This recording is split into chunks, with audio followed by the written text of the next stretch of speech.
part of CSU Long Beach's participation in Scholar Strike teach-in activities on September 8th and today, September 9th.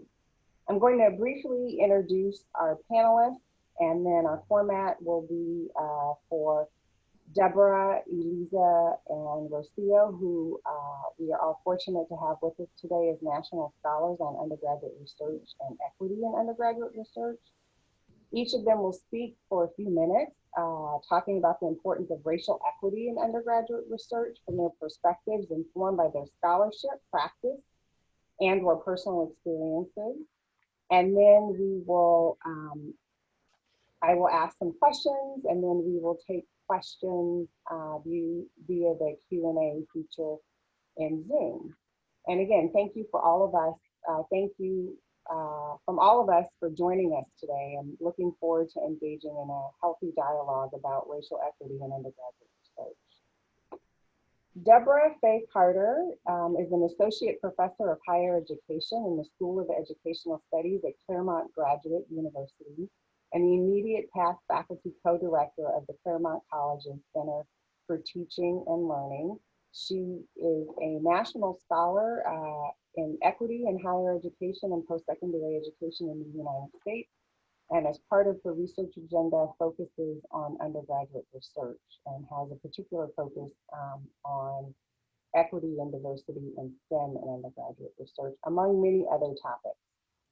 Eliza Aparicio is a Chancellor's Doctoral Incentive Program Fellow, and she studies undergraduate research as a doctoral student and has led different undergraduate research programs, both here at Cal State Long Beach and on other campuses.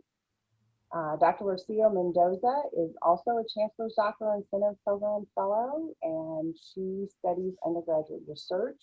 She recently completed her dissertation on the Latinx experience in undergraduate research, and we are fortunate to have all three panelists here with us today.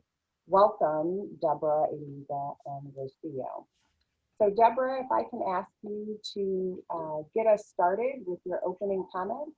Okay, I'm more than happy to get started. Can you hear me okay? Yeah. Awesome, okay, that's great. So again, my name is Deborah Carter, and I'll tell you a little bit about my background and give you some background about my career and research interests and whatnot. I'm a California native, born and raised. I grew up in San Jose, California, which I guess isn't currently on fire, but you never know. And I did my undergraduate experience at UC Santa Cruz. And it was at UC Santa Cruz where I did undergraduate research experiences. And among the things that I felt very rewarding about my undergraduate experience was doing undergraduate research. I did undergraduate research in the social sciences. I was a double major in psychology and sociology, but it really did help me kind of understand how disciplines construct knowledge, the value of research, et cetera, and so forth. And I think it's probably in no small part to my participating in that particular program that I decided sometime later to go to graduate school. I did my PhD at the University of Michigan. And then after that, I was a faculty member at Indiana University for several years. I returned to the University of Michigan as a faculty member for several years, and now I'm at Claremont Graduate University. And I think that, from my experience, there is, I think in the scholarly community, some question as to what is the value of undergraduate research. I mean, I think that for many of us faculty, particularly those of us who are faculty of color, we have origin stories, like we're superheroes, but we have origin stories around participating in undergraduate research, that these are ways in which this helped us, launched our careers. We began to have an idea of what being a faculty member meant. But I think from a research and empirical perspective, was it the act of doing undergraduate research that makes the difference, or was it, in my opinion, the act of being in a wraparound program that includes undergraduate research? So I think, in my view and in my research and in talking with students and talking with program administrators, I think undergraduate research, certainly that act is important. But I also think that the skills that one develops in undergraduate research you can get in coursework or other types of activities. But what you typically can't get in other courses and other activities is the peer support, is the kind of support that you can get from a program administrator about test taking, about socialization in the graduate school, all that kind of thing. And so to me, it's the wraparound programs that are really valuable in terms of getting students to consider graduate school and be potentially successful in graduate school, and not just the act of undergraduate research. Okay, that'll be my time, Angela. Okay, thank you very much, Deborah. I appreciate that. Eliza, can I ask you to offer your opening comments next, please? Hi, everyone. My name is Elisa Aparicio. I'm currently the Associate Director for the Office of Undergraduate Research Services and the Undergraduate Research Opportunity Program. I am also a PhD candidate at Penn State and wrapping up my final chapters that focuses on looking at degree aspirations for underrepresented racial ethnic groups who participate in undergraduate research experiences, particularly in their first and second year. So focused on those early years. A little bit of background about me. I started off at the community college, transferred over to UC San Diego, and it wasn't until my master's program that I really was exposed to research. So before then, had no idea that a student could get involved and do these type of activities. And once I started in my master's program doing that, I fell in love with research. I then started working alongside with Angela, and we implemented the Undergraduate Research Opportunity Program at Cal State Long Beach in 2013. So I served as the program coordinator for the program inception, and then went on to do my studies at Penn State. Similar to what Dr. Carter was saying is the wraparound services. Currently in my dissertation work is what I am finding. It was open to anybody who had participated in an undergraduate research experiences, but what has really come through is that the wraparound program that offers the support, the peer mentor, meeting one-on-one, either with a program coordinator, having that support, having that network in the classroom, kind of being in a cohort for that research experience during the academic year, really has so many positive effects on students, and exposing them early to research.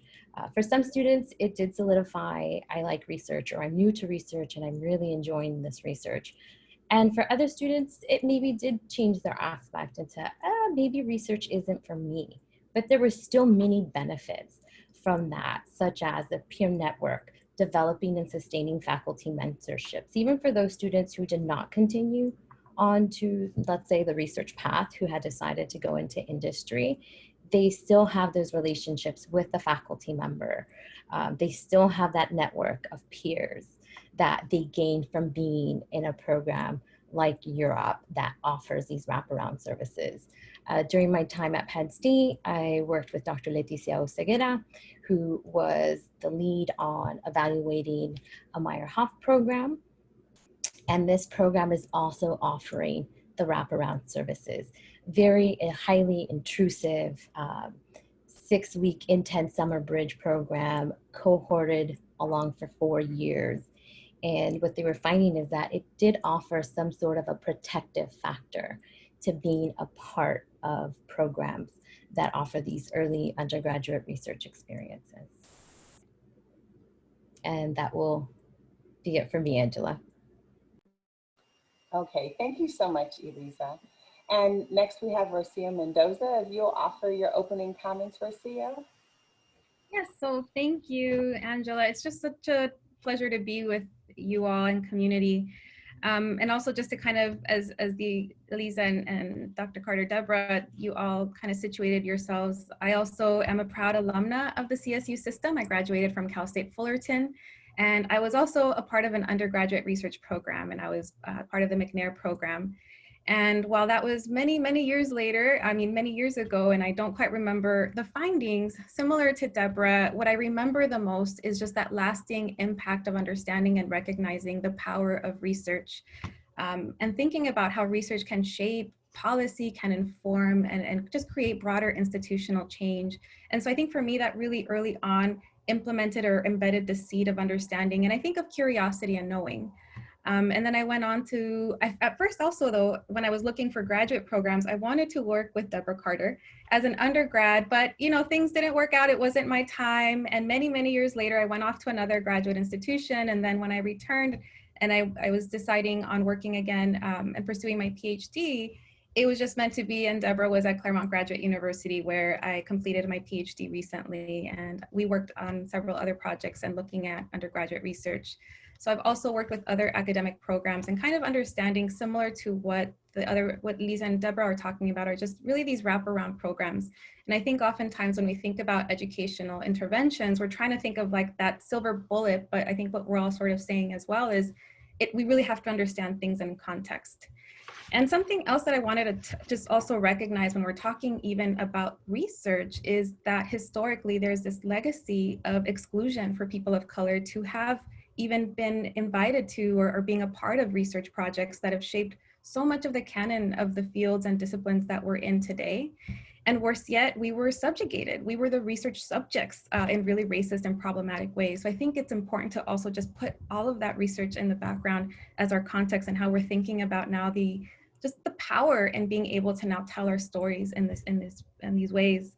Recently in my research that I conducted, I looked at the experiences of students of Mexican descent and their research experiences majoring in the social sciences at a comprehensive broad access institution.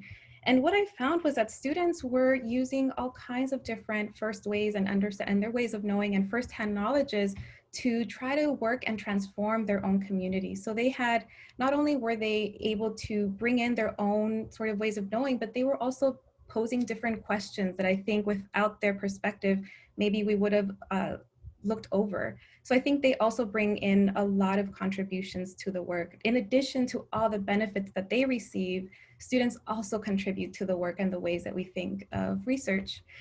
Faculty were also instrumental. I think when we talk about undergraduate research, that research relationship between the faculty and the student, that's the cornerstone of this practice. So faculty can both be the facilitators, but also can be the gatekeepers. And so what I found also in my study was that students kept going over and over again to the same handful of faculty. And so students also become savvy and aware of who are those faculty that are valuing students for not just having those certain traditional measures of success, because they may look like they're juggling multiple jobs, multiple responsibilities, but are still dedicated and committed to the work. And so faculty oftentimes also had to negotiate their own roles. And I think that this is particularly salient as we're thinking about Cal State Long Beach. It's a broad access, also comprehensive institution. Faculty are really limited. They both want to perhaps support students, but they have these commitments and responsibilities to teaching. And I can talk a little bit later about that and potential reward structures, but I think it's complex. And so to think about racial equity, we really have to, as Lisa and Deborah talk about, is understanding the broader structural issues that can impact students, and to also see students as what critical race theorist Dolores Delgado Bernal says, as students as creators and holders of knowledge. And I think I'll pause for now on that, on my comments. Okay, thank you so much, Rocio. That gives, for those of you that might be new to the world of undergraduate research and thinking about racial equity and broader equity in the undergraduate research world, that really gives us a really wonderful overview and speaks to the brilliance of the women on today's panel that they were able to do that in such a short amount of time. And I'll start with a few questions, and then we'll also monitor the Q&A box. Our moderators today will assist us with that, and we'll have a lively dialogue today. So my first question for each of the panelists is, what benefits are there to Black, African American, Indigenous, Native American, Latinx, and Southeast Asian students for participating in undergraduate research from your perspective? And anyone can begin the response. I can start. So from my research, from work anecdotally that I've done in the undergraduate research experiences, different ones, it's a variety and it's not the same. And I think that's what's beautiful about undergraduate research. Some students, again, are identifying a major, some are connecting, some are feeling stronger academically. Something that I looked at was academic self-concept prior to starting and after. And afterwards it was strong, particularly for the first year, it was there. But there was a feeling of uncertainty, right? What comes with college transition. And during and after their participation in this undergraduate research experience, really feeling empowered and I got this, I know this, I can do this. So that was something that came out. Public speaking skills was a big one. So a lot of the students, how do we speak up in class? How do we reach out to faculty? And this was something that this program was doing, was offering those opportunities to get up in front of the classroom, to get up and present a poster at a research symposium. Some students were presenting with their faculty. And when they look back, they're like, I never thought that I would be able to do that. And my name's on a poster, or I got to attend this conference, and it was a really neat experience. So really seeing those different benefits there. And in particular, for one of my participants who identified as a Black female, when I asked her, why did you select the project that you had selected? She said, because she was a Black woman. I selected her because she looked like me. And I felt like working with her had given her the opportunity to come to her with ideas, and that she wasn't being questioned. She was allowing her to use her own ideas to follow it up with research. So she truly felt empowered. She said that she had reached out to other faculty, but that a part of her did feel that maybe she wasn't selected because she was Black and a woman. So the fact that she was able to work one-on-one with her, and she still keeps in contact with this faculty. She doesn't do anything in relation to the major of what the faculty does. She's in a completely different major, but she still checks in with her, follows the work that she does. And it was really empowering to her because she's a student in STEM. And so she had mentioned that she just wasn't seeing herself in her faculty in STEM, and what that did to her. Another participant who was a Latina said something very similar, that she had not seen a Latina PhD. And it wasn't till this program, this wraparound program, brings in different activities. One of them was panel speakers. They brought in a Latina, and to see somebody with a PhD really made her see that I can do this. Like, I can be there. And before that, she was on a completely different trajectory. And so that sort of was like, when you don't see yourself, it's really hard to think that you can't do these things.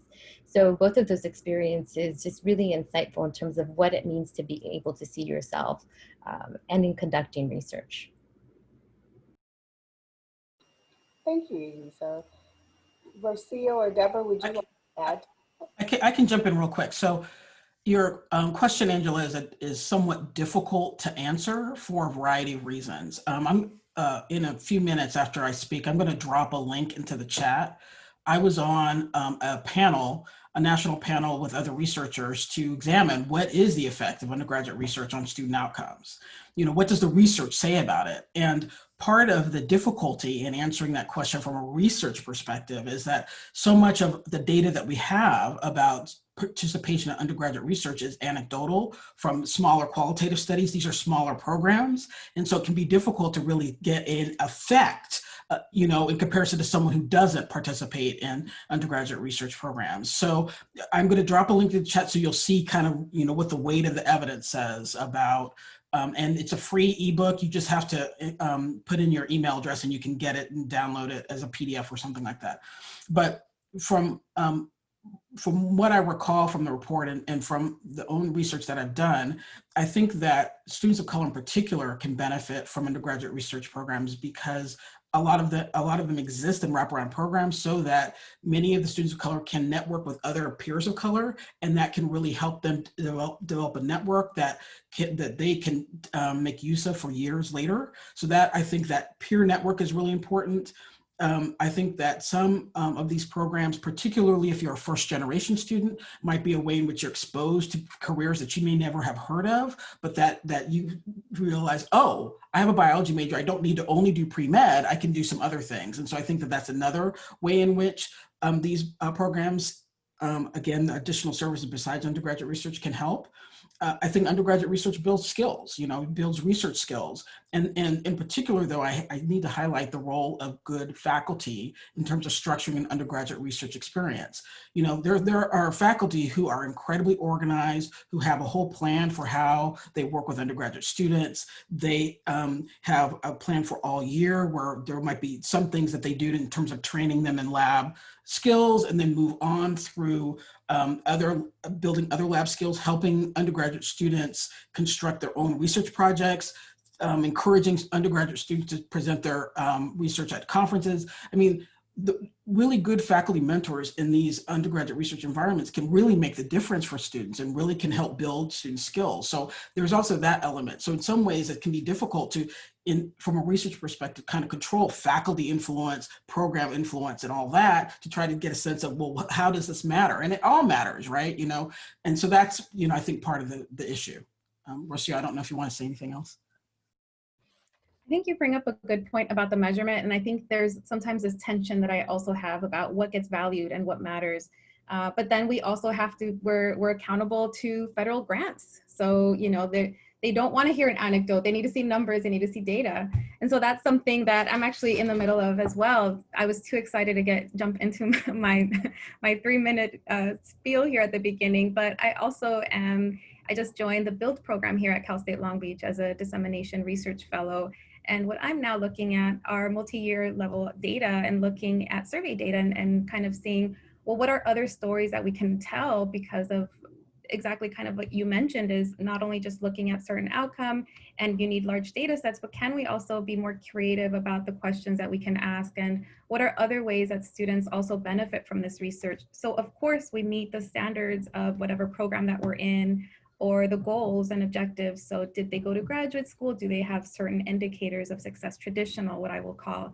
But then others. So how are they increasing in their perceptions of research and science? How are they also increasing in these ideas of kind of also like what Elisa said of academic self-concept and science identity and how they see themselves in this work? So that's also some of the work that I'm also doing with BUILD is we're kind of trying to challenge and push some of those ways of thinking and assumptions of what we think about as in terms of indicators of research, and also trying to show how does this program work other than, of course, those measures and those marks that we have to hit. Okay, thank you.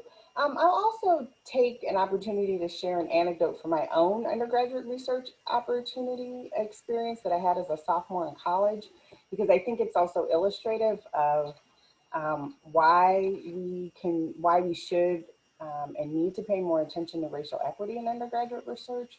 I was on a project with a psychology professor with several other undergraduate students, and there were also 3 graduate students that were on the project. And we were spending time in the city of Detroit at a neighborhood Catholic school. Most of the students were predominantly African American, and we had gotten to the point in the project where we were coding what we called social skills interviews that we had done with 3rd, 4th, and 5th graders. And I was coding my interviews from the participants as high social skills for identifying the police as not being a resource or associated with safety.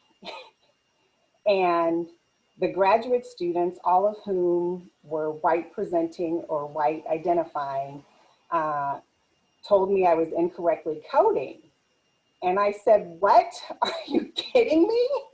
And so that's based on my experiences and bias as an African-American person who has Black men and Black women in their life at that point at 19 years old that had been victimized by the police.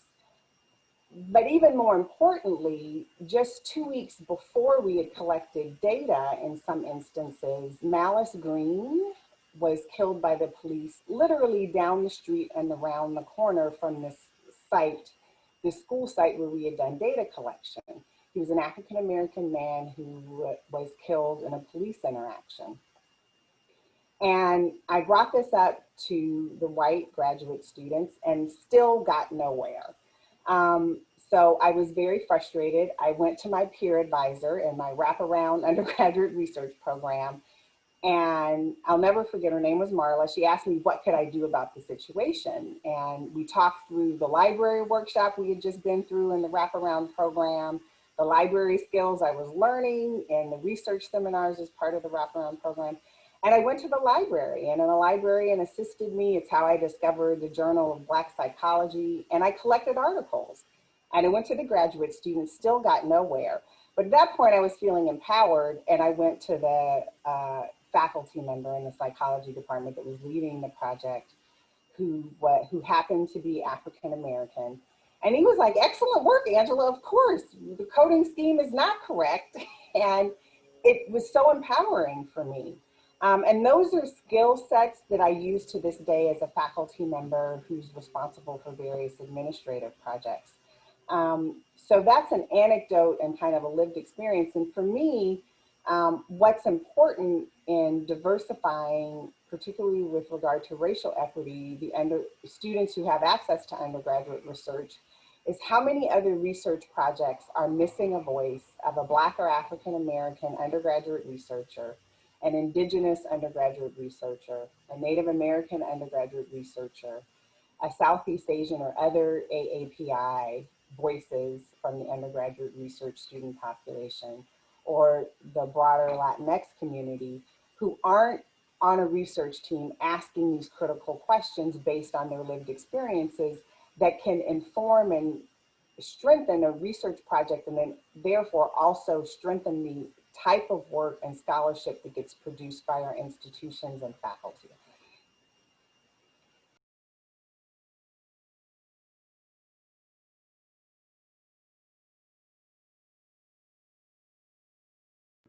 You're muted, Angela. I always do that, my apologies. What recommendations do you have for faculty? And specifically, I'm interested if you can speak to faculty who may utter comments in their own meetings and spaces and research teams like all lives matter, because they may be new to understanding racial equity and may not understand that many students on our campuses have racialized experiences. Faculty who may not even be comfortable saying the word race in meetings and research teams, who are new to understanding that there are racial disparities in the United States and beyond. So I'm wondering what you might recommend to those faculty who are working in undergraduate research spaces or desire to develop undergraduate research teams. And not only about the undergraduate research process, but also I'm hoping you can speak to them in a way that they might be able to apply what you share to their department meetings, curriculum meetings, and other spaces that they have to act as they fulfill their responsibilities across research, teaching, and service as faculty members. And any one of you may start. I can start, Angela. So I think that, for faculty who might feel, uncomfortable about supervising students of color in undergraduate research spaces, I think that there's a breadth of resources, particularly at a campus like Cal State Long Beach, that faculty can take advantage of. One of the things, I actually did workshops in my prior role for faculty supervising undergraduate researchers. And one of the things that I thought was potentially a useful idea for faculty is to think about structuring the undergraduate research experience like you might structure a course. Think about a mock syllabus for it. What are the learning outcomes that you want students to get? What are your contact hours? How often do you want to meet with a person? What kind of resources will be available? Those kinds of things I think are important to think about at the beginning of an undergraduate research experience. And similarly, are there colleagues who have been successful undergraduate research mentors who you can contact and talk to about what resources might be available to you, how you might be able to successfully mentor undergraduate researchers? Are there staff administrators on campus who you can have a 20-minute conversation with about other things that you may need to know, what you might need to consider in terms of supervising undergraduate students. So that would be, Angela, maybe my first, couple of things in response to your question. I'll let others respond as well. Thank you, Deborah.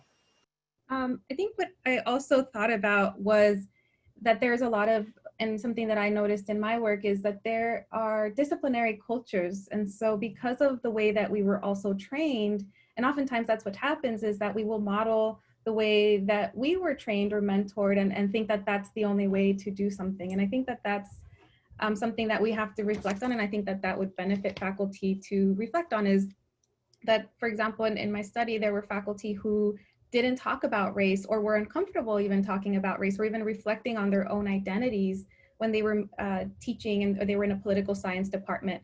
But if they were in sociology and they were scholars of race, they had no problem and they entered with that conversation. And so I think it's also important to consider the different disciplines and how we're even comfortable or not comfortable in talking about these topics within our fields. And then at the same time, it's a great opportunity, the way I think in this time and in this moment that there are plenty of resources. And I think we're trying to welcome and call in each other and be able to kind of reflect on some of those biases or ways that we've mentored in the past. And I think something to what Deborah was also saying, there's opportunities for thinking about research or undergraduate research as a pedagogy, the way you scaffold opportunities and really structure an opportunity that may be informal is powerful, and you can draw from your own pedagogy into these experiences. And with that too is also thinking about it, and I think Deborah, you also alluded to that or mentioned it, is not just thinking about what a student brings to you or the types of skill sets that a student needs to bring already, right? Because I think that that's another part of this racial equity, is if we're really trying to create parity, is being able to look at students with possibility and seeing how do we support them and how can they develop skills, not necessarily that this is what they already need, but from our perspective, our vantage point is thinking about that. Something in Build that we're doing is, as we're kind of thinking about some of these forms and when faculty are kind of posting up their research projects, for example, it's not just faculty, we're starting to we're having those conversations about what is it that not just faculty expect of students or the certain skill sets, but let's ask faculty to articulate what are those skill sets that a student will develop when they enter your project. And so it's kind of almost turning this question around and having faculty really think through the developmental aspect of research.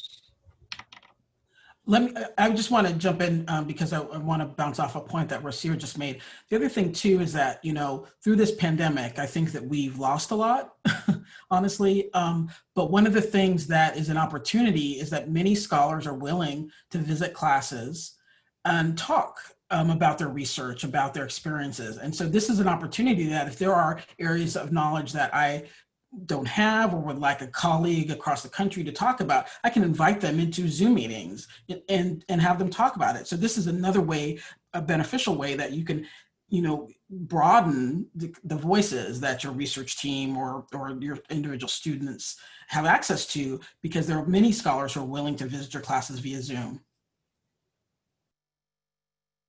That's a great point, Deborah. Thank you. Elisa, did you want to comment before you move on?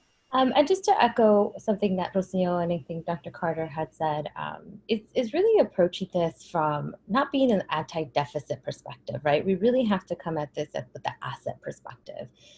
Our students, they have a lot to offer, particularly working with first-year students. It is different than working with a third or fourth year student who has a little bit more experience, who might have a better understanding of what is research.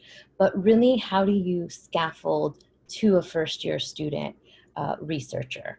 And knowing that maybe this is something that you could do faster, right? This was something early on anecdotally that a professor shared when we were talking about the students that he was working with, and because he benefited from an undergraduate research experience. And in our conversation, he said, look, the work that I have them doing, I could do this in a few hours. But it's not about me. It's about the benefit that my students are going to get from working with the data, from playing with the data, running the data, messing up, coming to me and showing me that syntax and saying, we don't get it, take a closer look, right? You're almost there. And the value that comes from having a faculty who sees that and sees the value and understands that they're growing so much in the capacity of research from having that experience. So how do we, scaffold to the students where they are? Sometimes these students, you might also be working on a bigger research team. In the past, how do you have maybe a first or a second year if you happen to have graduate students? That has also been shared with me and in my research, where students is like, I was paired up with another student who was a second year or a third year, and the benefit that came from working with that student. So, you know, we need faculty. At the end of the day, in order to do our undergraduate research, to have these experiences, we need faculty to support and to share in the research that they're doing with the students. Great, thank you. So from the Q&A, I have a question that may not be directly related to undergraduate research. However, I think it's relevant, and I know the three of you will have an answer that will be useful for this group today. In some fields, research still has a long way to go in terms of diversifying. Do you have any advice for a female Asian American student who wants to speak up in such academic spaces and also wants to work toward creating a safe space for other students of color? And as related to that, this person is also asking, what if you don't have a professor who understands or is an ally?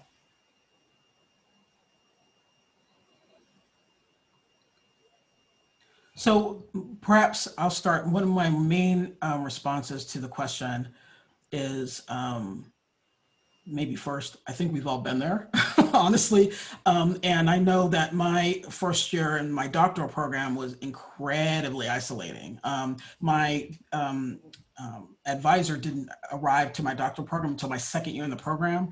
And I had to try to put together some peer support the best I could just to survive that first year. So I think maybe one reaction I have to that is, you know, try to find supportive peers. Maybe there could be an interdisciplinary group or cross-disciplinary group where you can have people who are interested in some similar issues as you can help bolster you and make your academic experience a little bit better. So that would be the first thing. And then, you know, if there aren't, you know, faculty who you can relate to, I think, you know, you do the best you can in your major, but maybe there might be electives that you might help broaden your experience or might get some of what you need. And also, too, I don't know to what extent Cal State Long Beach has this as a feature, but I know I used this in my undergrad as independent studies that really helped, you know, fill in some holes that I perceived in the curriculum. And so that was another thing, too, that, you know, you might want to take advantage of. Okay. Thank you, Deborah. Rocio or Elisa?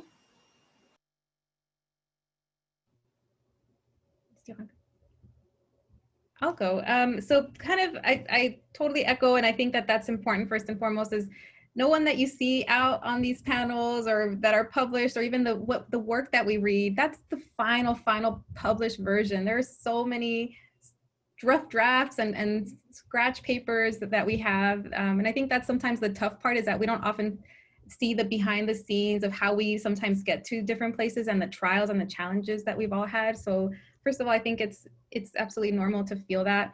And second, that you matter. And just as kind of the way we all sort of entered with telling our story and what we brought into this work, similarly, I'm sure that you have a story, a background, and a contribution that is unique to your experience that you can have to this field. So I think it's always important to kind of feel that you matter and that you can contribute to this work. And if you don't see yourself written, I think who was this author? Is it Toni Morrison? If you don't see yourself, then write that book, right? And I think I sometimes think about that when I get frustrated. It's like, if I don't see something being reflected, then maybe that's when I have to come in and perhaps write that.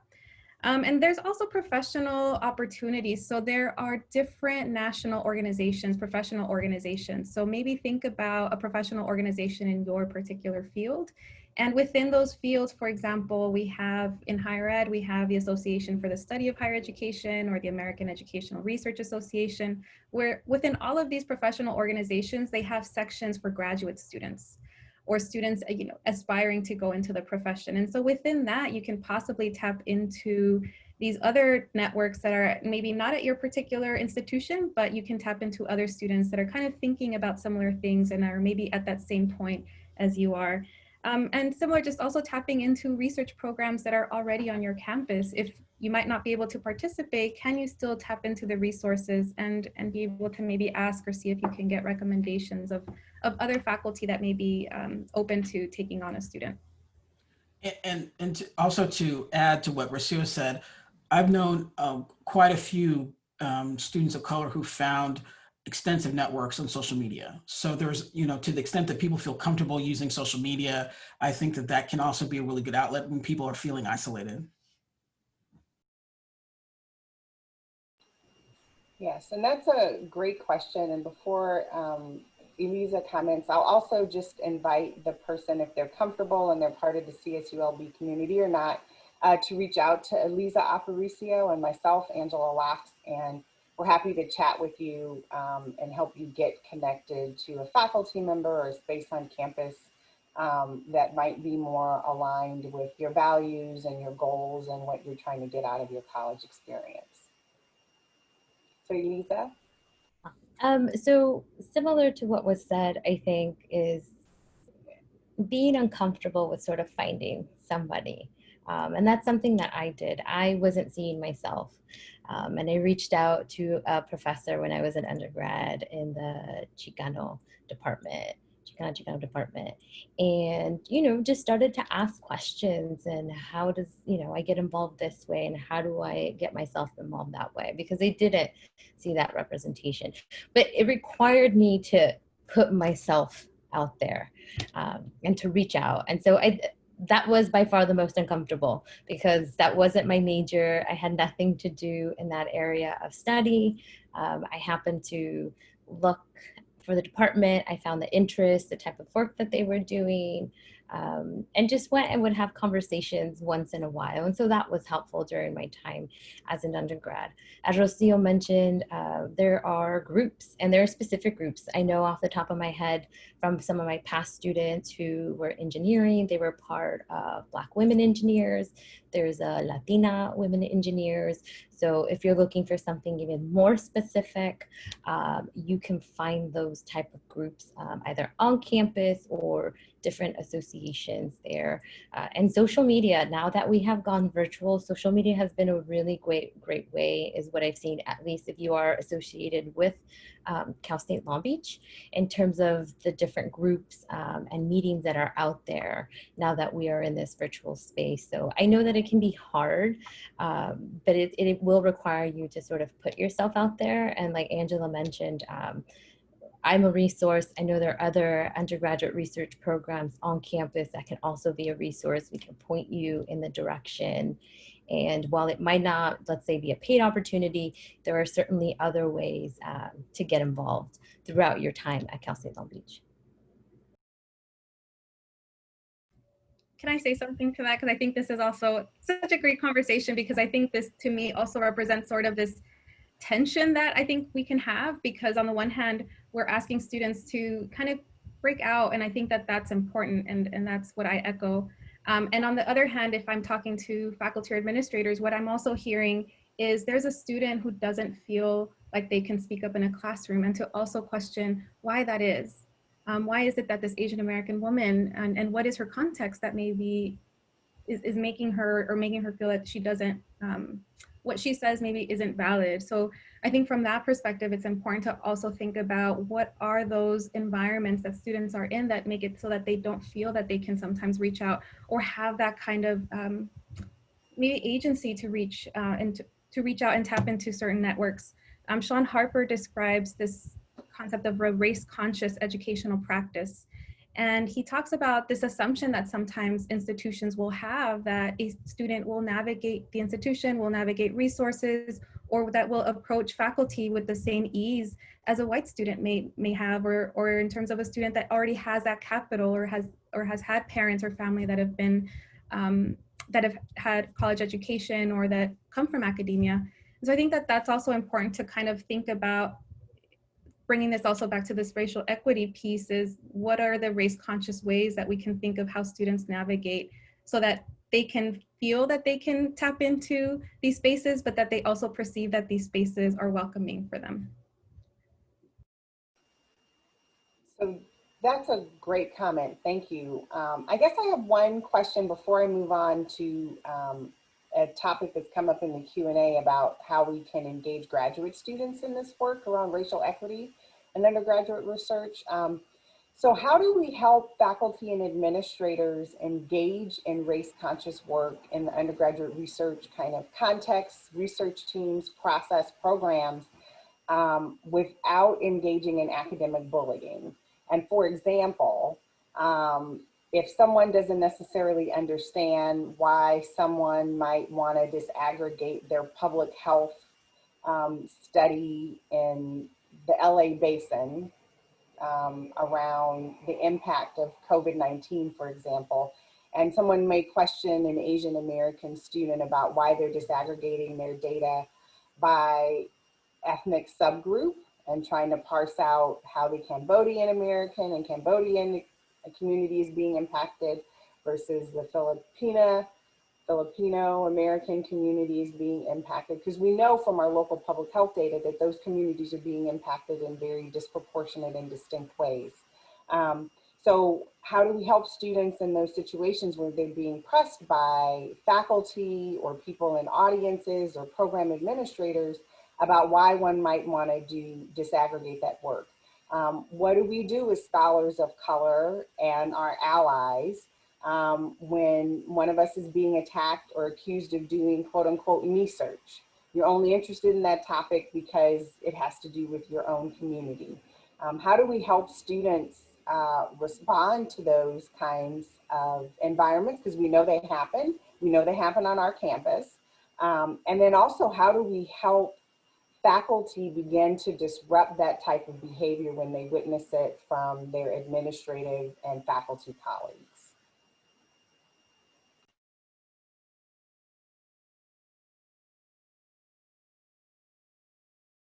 If I've stumped these three ladies, sorry, that's a joke. I know these three women quite well. I was waiting for someone else to chime in, Angela. Yeah. Well, I'm not sure that I'm as familiar with Cal State Long Beach's specific context, but I feel strongly, Angela, that the anecdote you shared with all of us is a lesson for that. I mean, you know, granted, you know, you are, and probably were even as 3 years old, an assertive woman. And so that really helped you in your undergraduate experiences. But I think that, you know, a lot of what we struggle with as, you know, scholars of color, as undergraduate students of color, as graduate students of color, people have struggled with before us, and they've written about it. And that there are ways in which we can go back to what people have previously published, what people have previously written, what people are writing now in blog posts and whatever, to kind of bolster, you know, the position and our standpoint with how we ask questions, how we understand research issues, you know, our scholarly interests. And so I would encourage people to really think about how can library and other resources help us, you know, think through some of the questions we have about various research ideas, about, you know, things that we're learning in terms of our classes. There are ways, there are tools out there that can help us unlock meaning and help us move our ideas and our research and our academic work forward. So that would be maybe my first response, Angela. Oh, great, thank you. Elisa Garcia, would you like to comment? So I think disaggregating data is pivotal. It's important. We should be doing it in our work.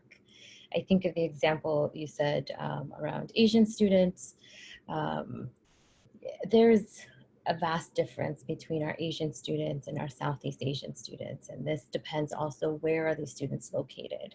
And we learn so much from data disaggregation in terms of what is impacting students. We know that there are a certain subgroups of Asian students who get lumped into sort of the model minority myth, right? And because you're Asian that you're going to be successful, or these stereotypes that come along that you're good in school or you do well in math. And you know, once we actually start to disaggregate that data, I think that tells us different, right? If there are resources that we can better help these students. So to just want to lump students, and this goes also for our Latinx populations, and to just put them in together, or to think that a Latinx and a Black students, Black females or males, somehow have the same experience because we are minoritized or students of color, that to me is really troubling. So I find it that we really need to use data disaggregation in the work that we're doing with particularly our BIPOC populations. I mean, I echo in terms of making sure that data can be disaggregated. There's this book that also just came out, and I'll share it here.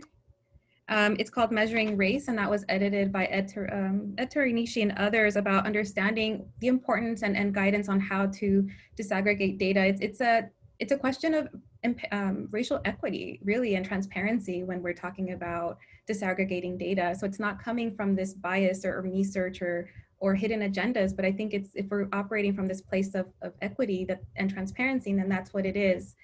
Similarly, when we talk about methods, whether qualitative or quantitative, and how we're being, how our own identities are informing that, to me, it comes back down to rigor. And there can be rigor in all types of methodologies. And I think that might also maybe be a recommendation, is to be open to different methodologies that maybe we're not familiar with, and kind of be uncomfortable with that. There are so many other innovative ways of how we're thinking about research, but if we only think about these certain conventions, then we're only also going to be limited by certain questions and certain viewpoints. And so I teach also qualitative methods in the Student Development and Higher Ed department or program here at Long Beach. And I teach qualitative methods. And I say, it could be your identity, it could be your story that's informing this work, but ultimately it's also, we have to hold standards regardless. And so for me, it's about transparency and how did you get to certain claims? And so I think it's being able to say that we can hold standards of research regardless of a method, and that can be done on a qualitative or a quantitative or mixed method avenue. Thank you. So I want to ask a question. Chime in and says that. Oh, sorry. Oh, go ahead, Angela. Okay, so I wanted to ask a question about how can graduate students at Cal State Long Beach engage in racial equity work around undergraduate research opportunities?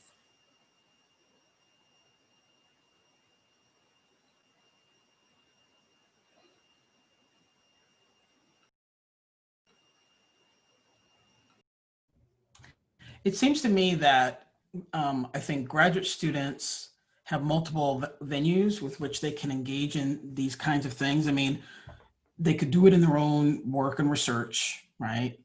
They could do it in how they interact with undergrads, right? You know, if you have a commitment for racial justice, then perhaps this is your opportunity to get involved with helping an undergrad student organization that might have similar goals. Or, you know, if you're a graduate student and you are working in Res Life, there are ways in which you can enact those orientations and beliefs. So there are those kinds of things. But I also think that, you know, many times various issues need support. And so I think that the support that graduate students can offer in terms of supporting undergrads when they're, you know, struggling with XYZ, or you can offer resource support, ideas to, for undergrads to move their programs or plans forward. Those are all ways in which these kinds of things can be enacted. Thank you, Deborah. Lisa or Rasudi, you want to comment? Yeah, I think it's a great opportunity for students. I know at Cal State Long Beach, our graduate population is a bit smaller, but still we have such great programs that we can get students connected to. So I think of the perspective of the Office of Undergraduate Research Services and something that could be done for future to, let's say, partner or pair graduate students who may be interested and provided sort of mentorship, bringing in grad students out on our campus to do panels, right? To come speak during our classes and to share their perspective. Many of our students who are new to research are interested in the potential of graduate school. And what better than to have our current Cal State Long Beach students coming in, sharing, talking a bit about their programs, and maybe even what their pathway looked like, right? We all have such different pathways to getting to graduate school. And so to me, there's no wrong way to go about that. And to have those experiences shared with current students in different programs across campus can be extremely vital. Okay. I agree. I think it's about showcasing that research and being able to showcase just the different kinds of research projects that are out there.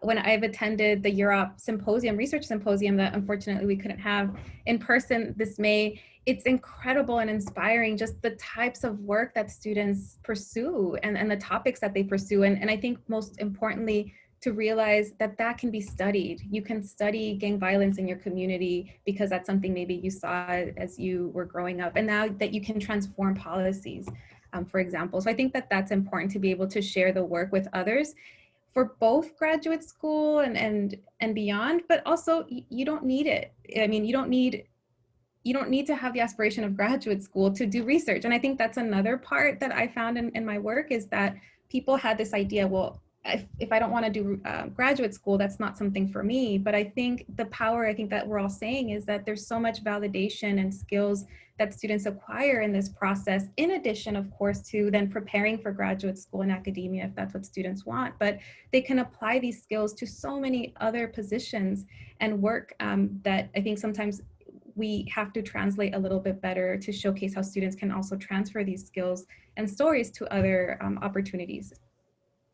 Just a real quick, a related comment I'd like to make with what Rocio just said. You know, I think that we all have a picture in our minds of undergraduate research being, you know, faculty members supervising one, two, or a group of undergrads. But undergraduate research can also take the form of being offered in a classroom. One of the things that I think has been of particular concern to a lot of researchers across the country is how do we broaden the number of people who can engage in undergraduate research, and having it be structured as, you know, part of a set of class offerings is a way so that more people can take advantage of it in a structured situation. So we also should think about, you know, the variety of ways in which students can get research experience in their undergraduate curriculum. And just to echo something that Rocio said about not needing to do research and going into this pathway sort of into graduate school. So both in my research and anecdotally, that has come through a lot, where students are engaging in the research and realize maybe I'm not as interested. I still really enjoy it, but I don't want to be a researcher. I'm going to go into engineering. I want to go into industry, and it still has helped them as they've gone in, are currently engineers, and helping them in getting certificates, additional licensing that is required for certain areas of engineering. So there is still really high value in these students not choosing to go to graduate school necessarily immediately or ever, but really finding a benefit from that experience and taking it into industry after they graduate. That's exactly right. I mean, I believe in lifelong learning. And so if someone decides perhaps they don't want a master's degree at 23, they might change their mind and get one at 50. So I think that that's it, that these, and honestly, my research skills have been so helpful in buying a car even. So, I mean, these really are life skills that can really help, you know, in all kinds of decision-making that we all need to do. Okay, this is really great. So can I add to that too? And I think from the faculty's perspective also then is to look out for students who not only just have those aspirations. I remember from my research of faculty saying, I I celebrate when they decide to not go on to graduate school. Graduate school now, and I think that's a different conversation, is educational debt, is maybe delaying sometimes what you're going to be making. And so there's all these other complications sometimes to graduate school right now and the prospects of in the job market. And so faculty, and this was at another comprehensive institution, we're saying we applaud you if you can learn how to create, or we can help you in also thinking about undergraduate research, not just as this graduate school pathway, but I think that also takes faculty to recognize there are other potentials in working with students that not only have that one career path or objective. It's something that you're saying with that is that, again, it's good conversation, is with not going on to graduate school, particularly for faculty, is to not make students feel less than. I've heard that a lot, and even through my research, it has come through of, oh, you don't want to go to a master's, you don't want to do a PhD, you've wasted this time. No, absolutely not. We should not make our students feel less than because research has maybe opened their eyes to something else or to something they're more passionate about and have decided not to go on to graduate school. That is okay. And so I think I hear it from the faculty, well, my faculty still think I should do that. Graduate school isn't for everybody. And when I mean for everybody, it's because it should be a choice that we're making because of the experiences that we had. It shouldn't be a choice that anybody is making for us, such as faculty or staff, but because we were able to have this experience and determine that for ourselves, and be supportive of the students who realize, no, I want to do industry. Maybe I'll revisit my master's later. That's something that was coming through for my students who were engineers, who I want to go into industry. I'm going to get my certificates, my licensing, and then I'll consider my master's after I get a few years under my belt. Well, and let me add real quick too, the panel that I referred to earlier at the National Academy who wrote the report on undergraduate research, about half the panel were STEM faculty members, scholars in their fields. And one of the things that they thought was an excellent goal of undergraduate research in their fields was science literacy. Like they weren't expecting necessarily that people go on to graduate school. They just wanted people to be literate in science or engineering or math fields. And that is good enough, you know, just to have a good literacy of science concepts, mathematical concepts, et cetera. So yes, I agree with whatever's been said by the panel. Okay, so there's a question, a series of comments and questions that have come up in the Q&A, and I'll try and summarize them here, and hopefully I'll do a good job. So what would you say to administrators on a campus like ours or throughout the CSU who might share or might espouse the view that our undergraduate students, because of their socioeconomic background or their racial, ethnic background, don't have the luxury of engaging in research, maybe shouldn't focus on undergraduate research as part of their education. They should just focus on graduating. That we're not a quote unquote elite private institution, and therefore this should not be something that we're focused on. So what would you all advise a faculty member, a student, a staff, an administrator that's engaged with a colleague espousing such views? So my first reaction is that if you look at K through 12, like science curriculum, one of the things that they train science educators to do is to do research with kids. So you're going to tell me that, you know, it's pedagogically recommended that you should do research with children, but adults, it's not cool. No, that's not acceptable. So I think that anyone of any age can do research, can benefit from it. And that if someone feels otherwise, then perhaps they need to, you know, understand fully what pedagogy means and how human beings learn, right? So that would be my perhaps less polite way of responding to that remark.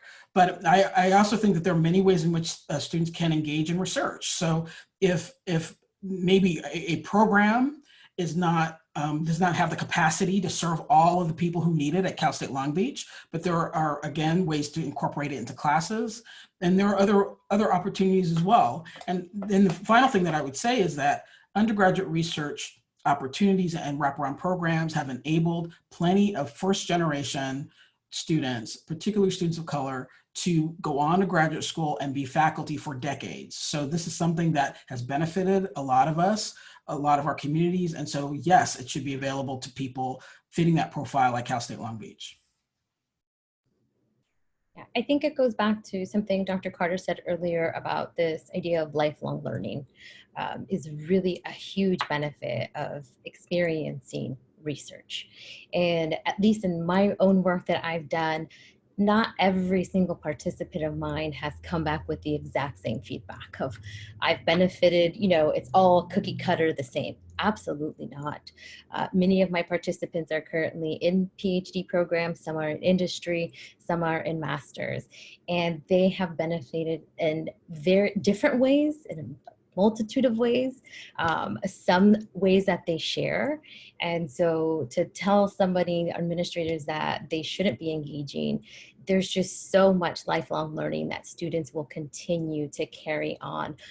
One of the ones that comes off the top of my head from one of my research is how to craft an email, how to reach out to my faculty. It was such a benefit to the student during their first year of not just saying, hey, professor, I need something, from how do I introduce myself? How do I follow up? And the way they use that throughout their entire time at their institution. So again, it can be the smallest of things to these bigger networks, mentorships, connections. Similarly, I think I have like this immediate response that I want to say, and then saying, okay, how do I make this kind of sound more polite? But I think to say that somebody, a student who has this profile of juggling multiple part-time jobs or having to also fill familial roles and obligations, I think to deny that is to also deny your institutional context. If we're talking about a comprehensive institution, a Hispanic serving institution, which if we're espousing, we receive these funds, that's another conversation of how we can question the institution, then that means that we also have to recognize our students and how do we support our reality, not the ideal student, but who we have and who we have in our classrooms and in our offices. In my work, we saw that students handled multiple jobs, were commuting long distances, and still made the time to be able to do the research. But it also required faculty to see beyond these traditional indicators to say, okay, they can do the work offline, we can meet once a week. There are other ways that we can check in where you don't necessarily have to be here one-on-one and you can still do this research. Other examples in terms for faculty are to kind of be creative in your methods back in your classes. So this is something that we've talked about before in terms of this embedded research method in the classrooms. There were two faculty that were talking about how they were creative with their students. So for example, one student, she said, I don't have the time. I'm commuting back and forth on the bus, and they had to do these ethnographies. And so the faculty said, well, how about you do your project on the bus and maybe document the streets? And then the student talked about then how she was recognizing the different potholes as she was crossing over to city lines. And then suddenly when she crossed over to a certain city, the streets smoothed out. And so with that, I mean, the faculty member, and this particular faculty member was saying this student didn't have the highest grades. And in fact, I had to talk with her one-on-one several times, but she had the most eloquent and sharpest and clearest observations in her ethnography. And that she was able to kind of develop this sociological lens and being able to observe these differences in socioeconomic status according to a street and on a bus. Another example was another faculty member who was saying that his student also didn't have time. He works at a grocery store. Well, then here's another example. How about you make your experience and you make your job the site of your research? And so he also conducted an observation around a grocery store. But those are just two examples to also offer in how to think about creatively and working with students' realities or working with their current jobs, and how can we rethink of different places as possibilities for research as well. Thank you. So before we move toward closing the panel, I think it's fitting that we respond to a question from a student as our last question. When showcasing the work and research with others, how do you know as the presenter if the person listening will take you seriously or not due to your ethnicity? And I think I'll start by responding, even though I'm supposed to be on moderator duty. In some ways, we can't care. What we're responsible for is enacting our passions as researchers, as scholars practitioners, and engaging in the rigor that Elisa, Rocio, and Deborah have all talked about. If your research methods are tight, wherever you are developmentally, you know, if you're a first-time researcher, they're going to get more rigorous as you go along, as you learn more. But as long as your work is as rigorous as you have the capacity to offer, then you have to tell your truth and the truth of your data, your analyses, borne out and supported by your data, whatever that data may be in whatever research discipline you're in. I'm not a researcher, a scholar practitioner to please other people. I'm there to offer a perspective from my particular lens using the methods and rigor that I've picked up along the way with the wonderful training and educational opportunities that I've had. And I do think that part of having that confidence is having a group of scholars, fellow scholars, both peers, as well as people behind me in the pipeline and ahead of me in the academic pipeline and in my field, who are willing to tell me the truth. And willing to tell me the truth, not based on my race, my ethnicity, my sexual orientation, my class background, but based on their critique offered in love and support of my work, right? And so it's always really important to have that group. And for me, that group includes Elisa, Rocio, and Deborah. They're always going to keep it 100 with me about the quality of my work. Rocio and I work together in a mentoring capacity. And Rocio asks tough questions. And with her asking those tough questions, my work has improved over the years by working with her. And I'm able to kind of handle her questioning my work because I trust her that it's coming from a place of love and engagement and collegiality.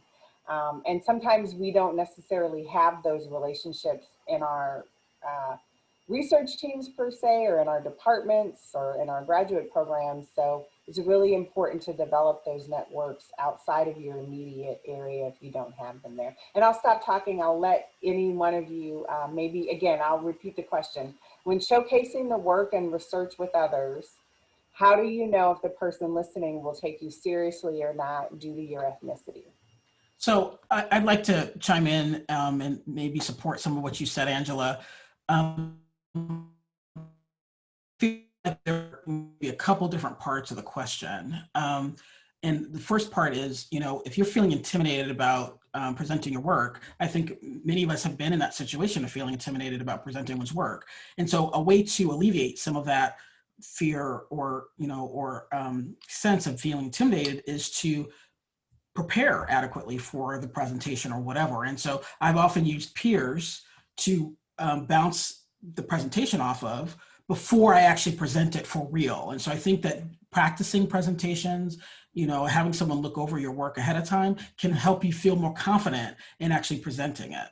I think the second thing is that it's also important to have peers or trusted people before and after a potentially stressful event to help you process it, you know, because I think that they can help you prepare for the event. And then if you know, it goes well or it doesn't, you have people who can process the event with you afterward. And that's really important as we move through undergrad, graduate school life, is to have people who are there for us and can help us process before, after, and help prepare us for the actual event.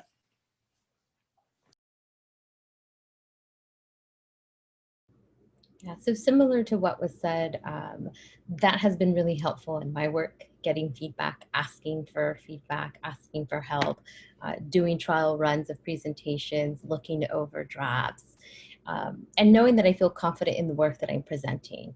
and also being comfortable that I'm not going to please everybody with my work. I've become comfortable in those spaces where folks will push back. Why are you using an anti-deficit theoretical approach? Like, that's the biggest one. I continue to use it. I will continue to use it in my work. I stand by it and I defend it. My work is solid.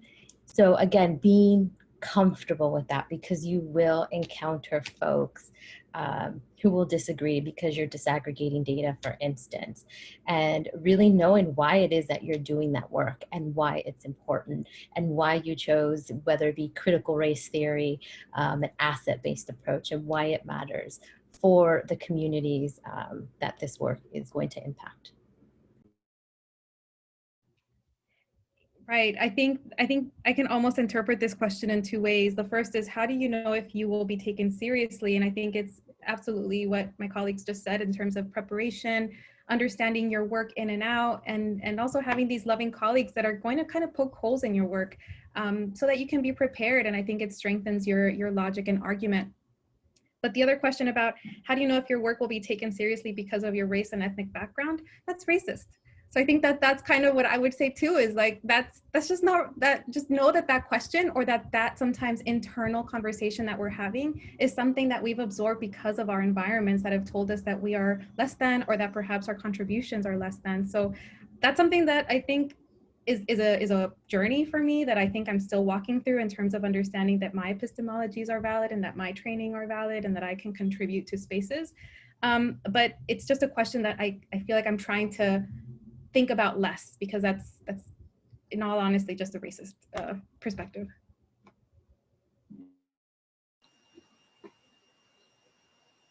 Okay, thank you all. Do you all want to offer any final comments or closing thoughts or advice, maybe particularly to the undergraduate researchers that are part of our conversation today? I've noticed a number of undergraduate researchers are on the participant list, so we do have many students in the audience.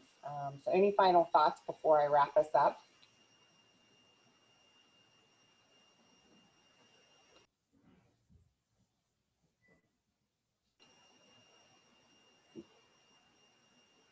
Thank you. Thank you so much for this space.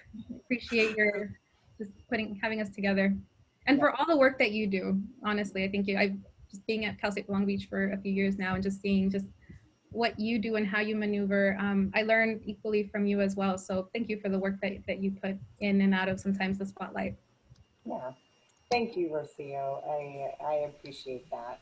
I guess I'll express my gratitude personally first for each of you.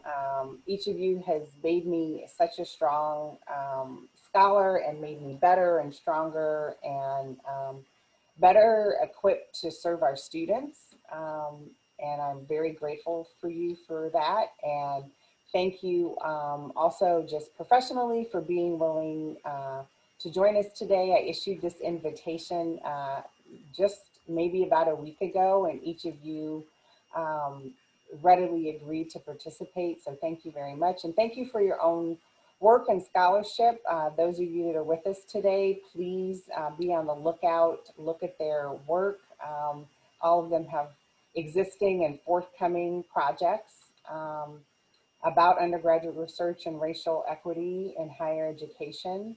And I encourage the students that are listening to really, I'm gonna put Elisa on the spot in her role. You can email ours, O as in Oscar, U as in umbrella, R as in red, S as in Sam, ours at csulb.edu if you were interested in undergraduate research opportunities, and Elisa and her team in the Office of Undergraduate Research Services. If they don't have a program for you, they will help you explore programs both on and off campus. And again, I encourage all of those that joined us today, faculty, staff, administrators, students, guests from outside Cal State Long Beach, to continue to think about ways that we might be more race conscious in our work, particularly in the undergraduate research world. I encourage us to be vulnerable to constructive criticism when we receive it, and I also encourage us to continue to listen to one another and to ask questions. And I thank you so much for being with us today.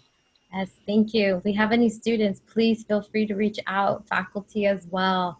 We've worked with some faculty one-on-one tips. We're happy to talk through things. We're here to help, to get you involved early on. If, again, like Angela said, if it's not something that my program can do, we have a lot of undergraduate research opportunities on campus for students in different areas. So please don't reach out, don't hesitate.